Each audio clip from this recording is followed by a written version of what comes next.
तर hi hello guys, Shri Swami Samarth सगळ्यांना. आता कसे आहात सगळे?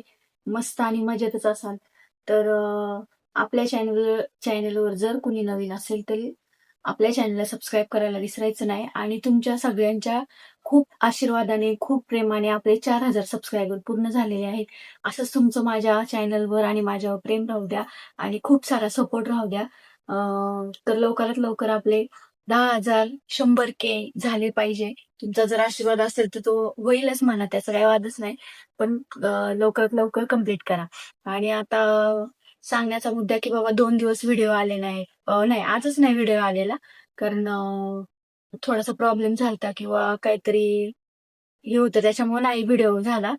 तर आज मी तुम्हाला थोडंसं माझ्या मनातलं सांगणार आहे काही गोष्टी की बाबा सगळ्यांना प्रश्न असतो की तू सगळ्या गोष्टी कशा मॅनेज करते, काय करते, तर त्याच्याबद्दलच तुम्हाला मी थोडक्यातच सांगणार आहे. जास्त काही तुमचा वेळ घेणार नाही मी किंवा काहीच नाही. तर सांगायचा मुद्दा असा की आता सगळ्यांना वाटतं की बाबा कसं मॅनेज करते, कसं काय. तर काही गोष्टी अशा असतात. आता एकटीच्या जीवावर मुली सांभाळणं म्हणजे बाईच्या एकट्या बाईने जर मुलं कुणी पण असो त्या सांभाळायचं म्हणजे खूप अवघड आहे. आणि त्यातल्या त्यात आता माझ्या दोन्ही पण मुलीच आहे, तुम्हाला सगळ्यांना माहितीच आहे. तर त्यांना कसं सांभाळायचं किंवा मी त्यांना आतापर्यंत कसं सांभाळत आले किंवा त्यांच्या काही गोष्टी पूर्ण केल्या किंवा नाही केल्या किंवा का नाही पूर्ण केल्या, त्याचे खूप सारे प्रश्न, खूप सारे गोष्टी, अडचणी, बऱ्याचशा अडचणी त्याच्यामध्ये पण. तर आता काही गोष्टी अशा असतात की मुलींचा बर्थडे असतो. मुलींच्या बर्थडेला आता पहिलं काय नव्हतं. पहिलं लहान होत्या तोपर्यंत जसं मी म्हणन किंवा जशी माझी पैशाची कॅपॅसिटी किंवा माझी जी काही कॅपॅसिटी होती त्याप्रमाणे मी त्यांचे बर्थडे म्हणा किंवा हट्ट म्हणा पुरवत होते. पण त्यात पण कसं व्हायचं की जर मला एखादी गोष्ट आवडली त्यांच्यासाठी घ्यायला, की बाबा ती गोष्ट जर 1000ची असेल त्यावेळेस, तर ती घेणं सुद्धा माझ्यासाठी पॉसिबल नसायचं. पण मी त्यातल्या त्यात ऍडजस्टमेंट करून 8-15 दिवस, महिनाभर सगळ्या गोष्टींचं नियोजन लावून मग मी त्या गोष्टी त्यांच्यासाठी घ्यायची, की बाबा मुलींना ह्या गोष्टी घेतल्या पाहिजे. पण तरी पण माझ्या मुलींनी कधी कोणत्या गोष्टीचा हट्ट केला नाही माझ्या पुढे किंवा मला हेच पाहिजे, तेच पाहिजे, की मम्मी आम्हाला हे आणलंच पाहिजे, तू घेतलंच पाहिजे. तसं नाही. मी ज्या गोष्टी आणेल त्यांना त्या गोष्टीमध्ये त्या खुश असायच्या. पण त्यांची एक पहिल्यापासून इच्छा होती, की आम्हाला सायकल वगैरे पाहिजे शाळेत जायला यायला. पण मी ती कधी नाही त्यांना घेऊन देऊ शकले. छोटी सायकल होती घरामध्ये, पण मोठी सायकल वगैरे असं काही मी कधी त्यांना घेऊ देऊ शकले नाही. पण ती एक मनामध्ये माझ्या कायम खंत आहे, की बाबा मी त्यांची एक इच्छा तेवढी पूर्ण केली नाही. पण मी बाकीच्या जसं जमेन तशा ह्या वर्षी जरी नाही झाले समजा बर्थडेला, पुढच्या वर्षी मी त्यांच्या इच्छा सगळ्या पूर्ण केलेल्या. काही गोष्टी माझ्या इच्छा, माझे जे काय मनामध्ये जे काय आहे त्या गोष्टी थोड्याशा बाजूला ठेवून किंवा मला एखादा ड्रेस आवडला, एखादी गोष्ट आवडली, खाणं-पिणं म्हणा, कोणतीही गोष्ट मला आवडण्यापेक्षा त्यांना काय आवडेल किंवा त्यांना काय चांगलं वाटेल, त्या गोष्टीचा मी पहिला विचार केलेला आहे. पहिल्यापासून केला आणि अजूनही तेच आहे. आत्ताही तेच आहे. आता त्यांच्या काही गोष्टी आहेत, की बाबा थोड्याशा मोठ्या आहेत, की बाबा मला ही गोष्ट पाहिजे, ही भेटली पाहिजे आम्हाला. तर काय होतं आत्ताच्या कंडिशनमध्ये आता खर्च पण वाढलाय. त्यांचं शिक्षण आहे, त्यांचं खाणं-पिणं आहे, त्यांचा दवाखाना आहे, त्यांच्या परत कपडा लत्ता आहे, जाणं-येणं आहे त्यांचं, शाळेमध्ये जायला-यायला. आता मी सध्या त्यांना सोडत नाही. पहिलं मी गाडीवर वगैरे त्यांना सोडायची, पण आता सध्या मी गाडीवर वगैरे त्यांना सोडत नाही. त्या स्वतः एकटी जातात. रिक्षाने वगैरे जातात. रोडच्या जे काही गाड्या असतात त्या गाड्यांनी जातात ते. पण कधी-कधी असं वाटतं, की बाबा पहिले जसं मी त्यांना सोडत होते तसं मी सोडायला वगैरे जावं. पण आता मोठ्या मुलीचं कॉलेज खूप लांब आहे. त्याच्यामुळे एवढ्या ट्रॅफिकमध्ये किंवा एवढ्या लांबमध्ये मी गाडी जास्त हे नाही होऊ शकत मला नाही का अ, जाऊ शकत नाही मी. त्याच्यामुळे मी तिला रोडच्या गाडीनेच पाठवते आणि बारकी मुलगी तर जवळच शाळेला आहे त्याच्यामुळे ती पण रोडच्या गाडी रिक्षाने वगैरे जाते. पण आता बऱ्याचशा काही-काही गोष्टी अशा आहेत, की बाबा मी त्यांच्या अजूनही पूर्ण करू शकत नाही किंवा काहीच नाही. पण त्यातल्या त्यात काही-काही गोष्टींचा विचार केला तर असं वाटतं चला, की काही गोष्टींसाठी सगळ्याच गोष्टी त्यांच्या पूर्ण केल्या पाहिजे असं नाहीये. की बाबा काय होतं, काही वेळेस मुलींना असं वाटतं, की चला आपल्याला आईला आईला जे मागितलंय आपण ते आपल्याला भेटतं. मग त्याच्यामुळं त्या गोष्टींचं त्यांना हे राहत नाही, की बाबा जाणीव राहत नाही.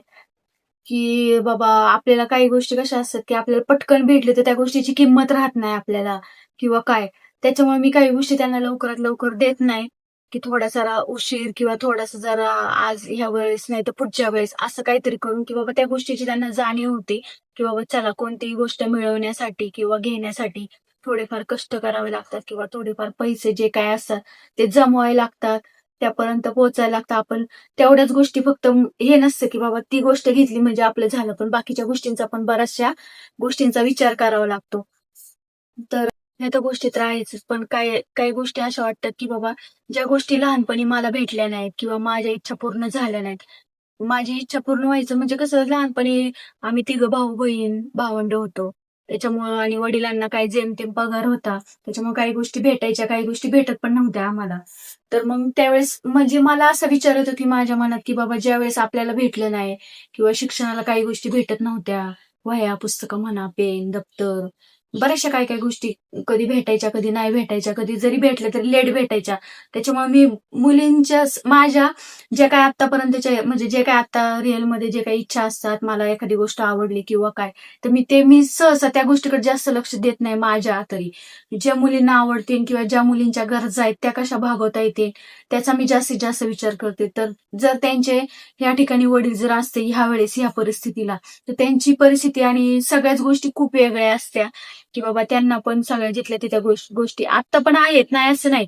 पण शेवटी कसं असतं जेवढं बाई माणूस कमवू शकते किंवा बाई माणूस घराला लावू शकते पैसा, तेवढा पुरुष माणसाने ₹10 जरी लावले घराला, तर ते खूप पुरवठ्या पडतात. पण बाई माणसाने किती जरी कष्ट केले किंवा किती जरी पैसा लावला, तरी तो घराला पुरेसा पडत नाही. तसं जेमतेम होतं माझं कधी-कधी, की बाबा मी एवढे पैसे कमवते किंवा मला जे काही भेटतं किंवा माझ्याकडे जे काही आहे, मी जे काही काम करते त्यातून मला जे काही पैसे भेटतात, त्याच्यामध्ये भरपूर खर्च आहे. 2 मुली, त्यांची शाळा, त्यांचं शिक्षण, त्यांचं दुखणं-बाणं, जाणं-येणं, खाणं-पिणं, बऱ्याचशा गोष्टी अशा आहेत, की त्या हँडल करता-करता कधी-कधी 1-1 महिना मला शेवटचे जे काही 4-5 दिवस असतात महिन्याचे, की त्यावेळेस माझ्याकडे ₹10 पण नसतात, की बाबा दूध आणायचं, मुलींना बिस्किट आणायचे, मुलींना चहा-बरोबर खायला काय वगैरे असं बऱ्याचशा गोष्टी येतात त्याच्यामध्ये. त्यावेळेस काही वेळेस असं वाटतं मग थोडीफार मला असं वाटतं कमी, की बाबा तो असता तर थोडंफार तरी माझ्या सगळ्या गोष्टींना आधार झाला असता. मला काही गोष्टींच्या काही आणि एकट्या बाईला सगळ्या गोष्टींचा सामोरं जावं लागतं, की बाबा बाहेरची लोकं काही-काही खूप वेगळ्या परिस्थितीत बघतात. त्यांचे बघण्याचा दृष्टिकोन बदलतो. परत त्यांचा बोलण्याचा जो टोन असतो तो बदलतो. मी हा म्हणजे खूप ह्या गोष्टी झेललेल्या आहेत आत्तापर्यंत. त्याच्यामुळे मी सांगते मला तो अनुभव पण आहे, की बाबा काही-काही लोकांना सांगितलं ना, की बाबा मी सहसा सांगत नाही, की माझे मिस्टर इथं नसतात वगैरे, आहेत ते इथं गावाला असतात वगैरे. मी असं बऱ्याच जणांना सांगितलेलं पण काही-काही लोकांना माहिती आहे, की बाबा हिचा नवरा इथं नाहीये, ती एकटीच राहते मुलींना घेऊन वगैरे. तर मग त्यांचा जो काही बघण्याचा आणि बोलण्याचा जो काही दृष्टिकोन आहे किंवा बोलण्याची जी काही टोन आहे, ती खूप वेगळ्या पद्धतीची आहे.